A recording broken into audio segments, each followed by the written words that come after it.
Барлықтарыңызға ассалаумағалейкум. Бұндайды күнде көре бермейсің. Кейде камераға түсіп қалған бейнелердің ерекшелігі соншалықты, олар таптырмас құндылыққа айналады. Ал бүгінгі жаңа бөлімде сіздерге камераға түсіп қалған ерекше бейнелерді ұсынамыз. Ал ендеше ыңғайланып отырыңыздар, және де бейнемізді бағалауды ұмытпаңыздар.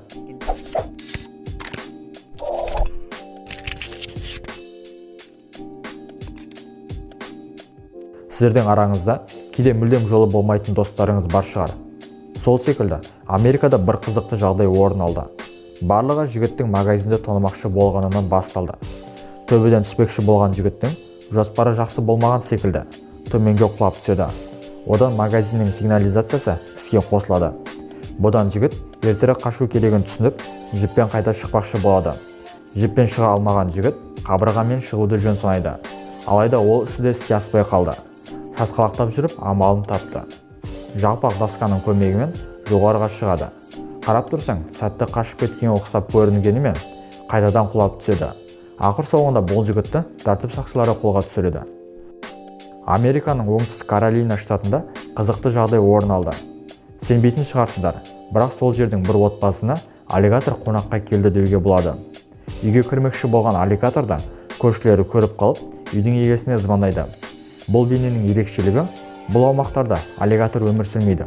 Оның қалай келіп қалғанын түсіндіру қиын. Елестетіп көріңізші, сіз демалуға кеттіңіз, ал артқа қайтар жалғыз жол бұзылған. Дәл осындай жағдай Канадада орын алды. Тоқтаусыз жауған жаңбырдан жолдар бұзыла бастады. Қуанышқа орай, камераға түсіріп жатқан адамдар жолдың бұзылып жатқанын көріп, өтуге тәуекел еткенше камераға түсіргенді жөн санаған. Жолдың жанында тұрған мына екі машина келесі бетке қалай өткені белгісіз. Себебі түсірілімдерін осымен аяқтаған. Негізінен бұндай жағдайлар сіз мүлдем байқамай жатқан сәтте орын алады. Алда кетіп жатқан машинаға жолды жарықтандыратын бағана құлап түсе жаздады. Бұл видеоны түсіріп жатқан көліктің егесі байқап тормоз беріп үлгерді.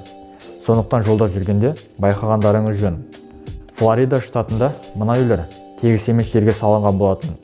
Жер астынан шыққан су 9 сағаттың ішінде мына үйді батырып жіберді. Бірнеше сағаттан кейін екінші үйді батырды. Осылайша жер асты суы 3 үйді бұзды. Соңы не болғанын қараңызшы. Ең жаманы, аяқ астынан орын алған бұндай апатта үйден шығып үлгермей қалуыңыз да мүмкін.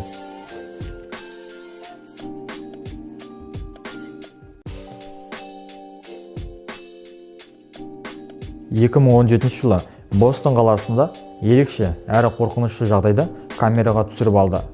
Жолда машина соғып кеткен мышық жатты. Оны есе 10-нан астам жабайы күрке тауықтар біркелкі шеңбер жасап айналуда. Бір қызығы, күрке тауықтар ет жемейді. Неліктен бұлай жасағанын білсеңіз, өз ойыңызды жазып қалдырыңыз. Достар, бүгінгі бейнеміз ұнаған болса, лайк басып, еңбегімізді бағалап кетуді ұмытпаңыздар.